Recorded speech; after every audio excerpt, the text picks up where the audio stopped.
Brown from Ohio. Thank you, Mr. Chairman. At this very moment, an unelected, unaccountable billionaire is raiding our government.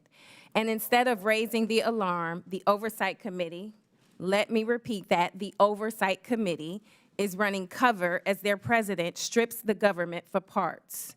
2 weeks in, here's where we're at.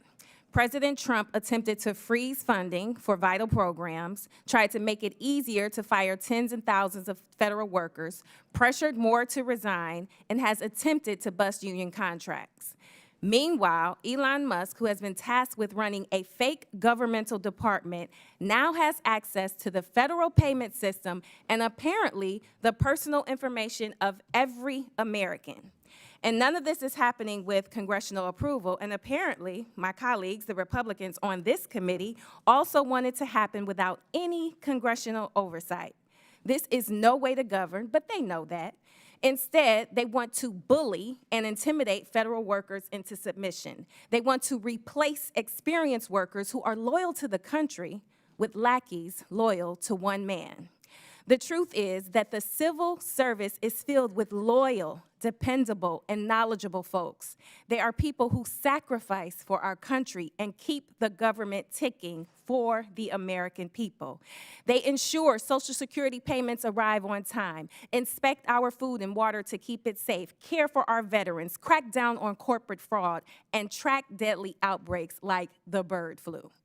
Cutting these jobs doesn't make government leaner. It makes America weaker, and it makes life harder for everyday people. Look at what happens when the government is stripped down to the bone. In Ohio, Social Security field offices are on the verge of collapse. Recently, a field office in my district had to close its doors due to severe staffing shortages. The Social Security workforce has shrunk in the last 2 decades, but at the same time, its workload has increased by 25%. We have asked Social Security workers to do more with less, and they have somehow managed. Because public servants aren't the enemy. They're the people keeping this country running, and this assault on them is an assault on all of us. So Governor Reynolds, thank you for joining us today. I want to ask you a series of yes or no questions. In 2023, did you sign a bill to gut the state auditor's ability to hold you and the state government accountable? Yes or no? A bill was signed to restrict the, I'll address take that as a yes. Yes. Iowa law has a provision to hold lawbreakers in government accountable for sexual harassment, but your administration has paid out millions of dollars in settlements for harassment. This has cost the taxpayers in your state. Is that right-sized government, yes or no?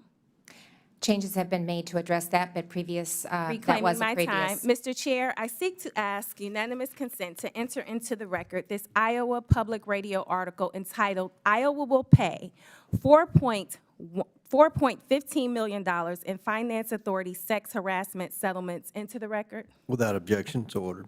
Now, during my colleague's question line, you stated that every program should be looked at. However, you signed a school voucher bill that sends $100 million of taxpayer dollars intended for public schools to private schools without any independent oversight of how this money is spent.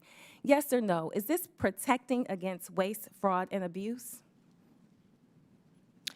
They are held accountable. They are held accountable. Last question. Iowa has 10,000 federal workers. Which federal jobs do you think are redundant? Is it the staff providing care to veterans at the VA facilities in Des Moines and Iowa City?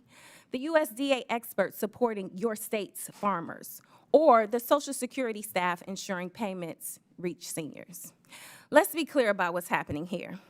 This isn't about right-sizing the federal government. It's about gutting it.